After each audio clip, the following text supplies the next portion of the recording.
Hello friends, how are you? Fine. So guys, we are meeting again after a gap of 3-4 days. So let's start today's session. As you know that we have completed up to future simple, the basic concept of future simple, and now it is turn today to start with the uses of future simple tense. So let's begin the session.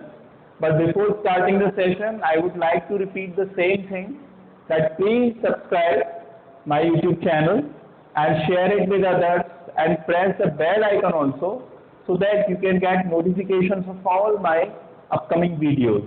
Okay guys, thank you so much. So let's begin today's session.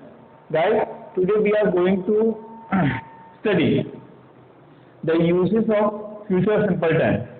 Okay, we have completed the basic concept for this. So let's begin. First, that it shows the future event, okay, or future time.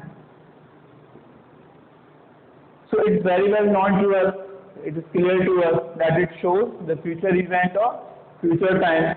How?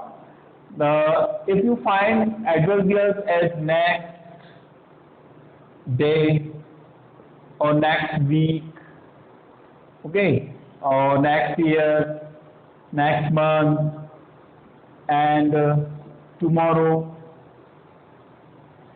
So it means all these are denoting future time or future tense. Okay. अगर आपको किसी भी sentence में next day, week, year, month, tomorrow ये सब मिलता है, तो it means they are expressing the future time. Okay, and to express this future time in sentence we have to use future simple tense in that. Okay, how? For example, I will go to Jaipur tomorrow. I will go to Jaipur tomorrow. Sorry, shall should be here. I shall go to Jaipur tomorrow. So this is showing pure future or simple future. Why? Because we are using shall with I. I के साथ क्या use करना है, हम shall use कर रहे हैं, और shall यूज करने का मतलब है प्योर फ्यूचर. मैंने आपको बताया था कि I और we इनके साथ shall यूज करते हैं तो they denote pure future. Okay, and if I and we are used with will, I और we को shall के साथ यूज करते हैं तब ये प्योर फ्यूचर शो करते हैं, और I और we को अगर will के साथ यूज करेंगे तो फिर ये प्योर फ्यूचर शो नहीं करेंगे. ये कुछ 3-4 तरह के नोशंस को एक्सप्रेस करते हैं जो मैंने आपको बताए थे. जैसे थ्रेट है, उस दिन मैंने आप इससे अपना जो लास्ट वीडियो था उसमें थ्रेट है, प्रॉमिस है, या फिर इंटेंशन है, या डिटर्मिनेशन है. तो ये कुछ 3-4 नोशंस मैंने आपको बताए थे कि अगर आई और बी को विल के साथ यूज करेंगे तो फिर इस तरह के नोशंस को शो करेंगे, और अगर आई और बी के साथ शैल यूज करेंगे तो वो प्योर फ्यूचर शो करेंगे. और इस तरह के इंटेंशंस जब शो किए जाते हैं तो इसको कलर्ड फ्यूचर कहते हैं, जो मैं आपको लास्ट वीडियो में बता चुका हूँ. इसको क्या बोलते हैं? Coloured future. ठीक है. और ये जो है, जो गिवन स्ट्रक्चर है, गिवन स्ट्रक्चर में विदाउट एनी टेम्परिंग और molesting if we use it, तो it shows pure future. Is it clear?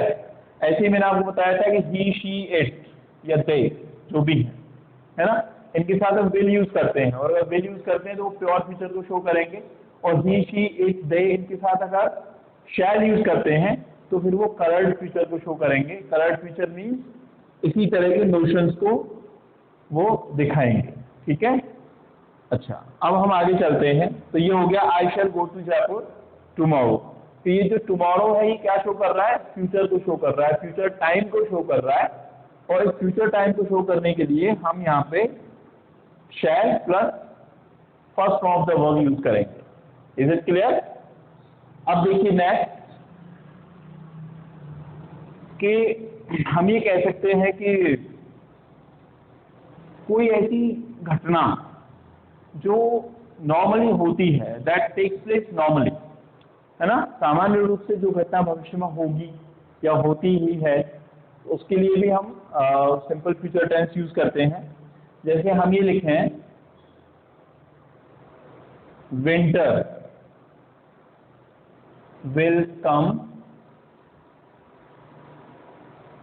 again.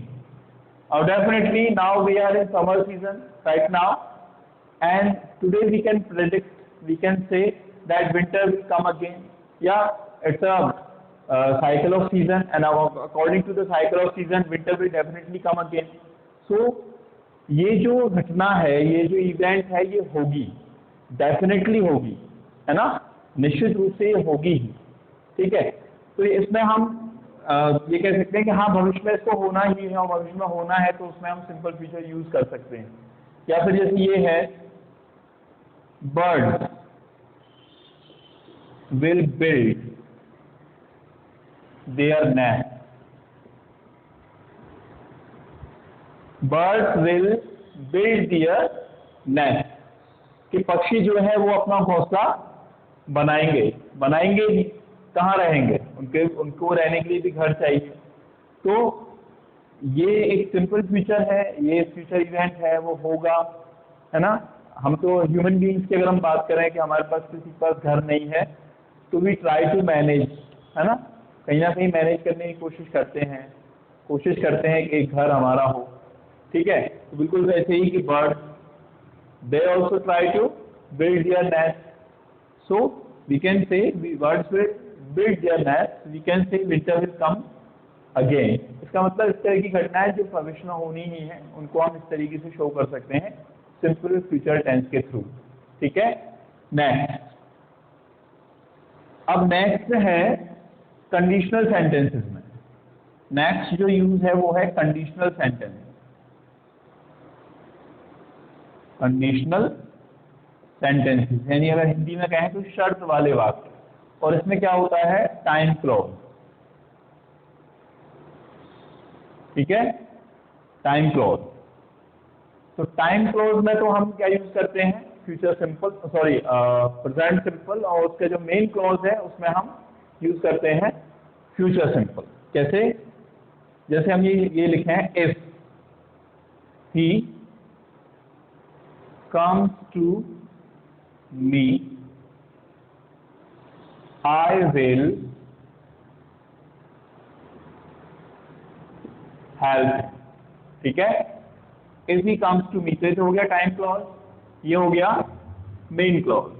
तो मेन क्लॉज में हम क्या यूज करेंगे, future simple. Why, because we are using present simple here in the time clause. यहाँ time clause में हम क्या यूज कर रहे हैं, प्रेजेंट सिंपल। ये देखिए सब्जेक्ट है, ये मेन वर्ब है, और उसमें एस आ गया, तो ये हो गया प्रेजेंट सिंपल। ठीक है, अब यहाँ इफ जो है वो ये शो कर रहा है that this is a time clause, और the clause of condition can also be said. इसको हम क्लॉज ऑफ कंडीशन भी कह सकते हैं। ये क्लॉज ऑफ कंडीशन है कि if he comes to me, condition क्या है कि यदि उसने मुझसे कहा। ठीक है, यदि उसने मुझसे कहा या वो मुझसे कहेगा तो आई विल हेल्प हिम, तो मैं उसकी हेल्प करूंगा। तो एक क्लॉज ऑफ कंडीशन में हमने यूज कर दिया प्रेजेंट सिंपल, और जब इधर प्रेजेंट सिंपल है तो जो मेन क्लॉज है उसमें हम यूज करेंगे फ्यूचर सिंपल। क्लियर, ये बात समझ में आई आपको। यहां क्लॉज ऑफ कंडीशन में प्रेजेंट सिंपल यूज होगा, और अगर इधर प्रेजेंट सिंपल यूज होगा तो जो मेन क्लॉज होगा उसमें हम यूज करेंगे फ्यूचर सिंपल। ठीक है, और देखिए एक और, as soon as I reach Jaipur, I will contact you। Okay, as soon as I reach Jaipur, I will contact you। तो यहाँ पे क्लॉज ऑफ कंडीशन क्या है, ये है। ठीक है, और जो यहाँ क्लॉज ऑफ कंडीशन में देखिए प्रेजेंट सिंपल है। कैसे, this is the subject and this is the first form of the verb। there is no s or es with this verb because the subject is plural. I is counted in plural subjects, and with plural subjects we never add s or es in the main verb of the first form, in the first form of the main verb, sorry. Okay, so I reach Jaipur, this is present simple, and because of this the main clause will be in future simple. I will contact you. Is it clear? So next है एक और जो use इसका रह गया है वो है कि विल बी और shall be.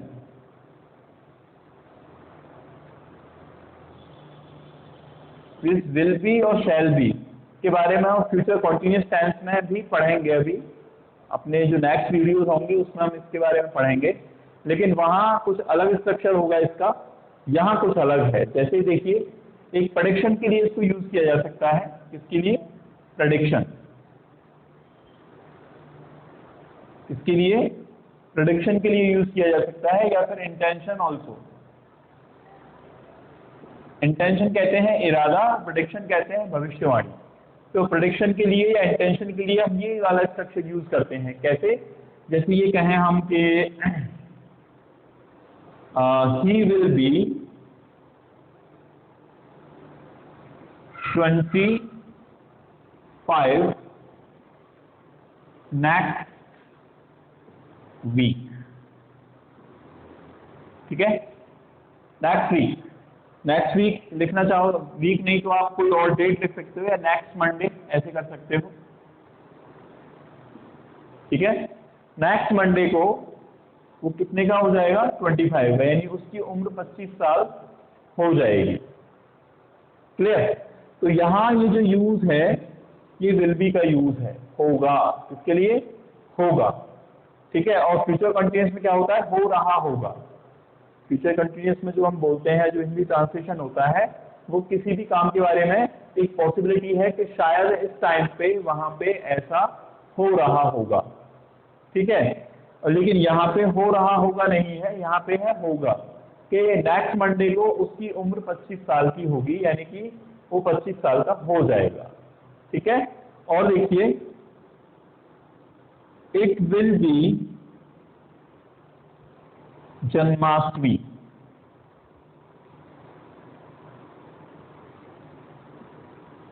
In a week.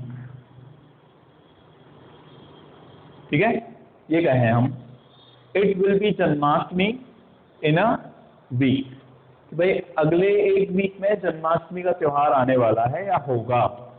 ठीक है, तो इस कंडीशन में हम विल बी यूज कर सकते हैं या शैल बी यूज कर सकते हैं according to the subject. If we write I here, then I can use shall be, and if I write it or he or she or they, then we can use will be. Okay guys, is it clear to you? I hope that it is clear to you. So these are the uses of future simple tense. ये जो uses हैं ये future simple tense के uses हैं। ठीक है, तो आपको अब इनको प्रैक्टिस करना है। Keep practicing and be efficient in English language. Okay, only practice can make you perfect in English. So guys, आज के लिए इतना ही। These are the uses of future simple. Next video में फिर आपसे मुलाकात होगी। Till then, bye. Thank you.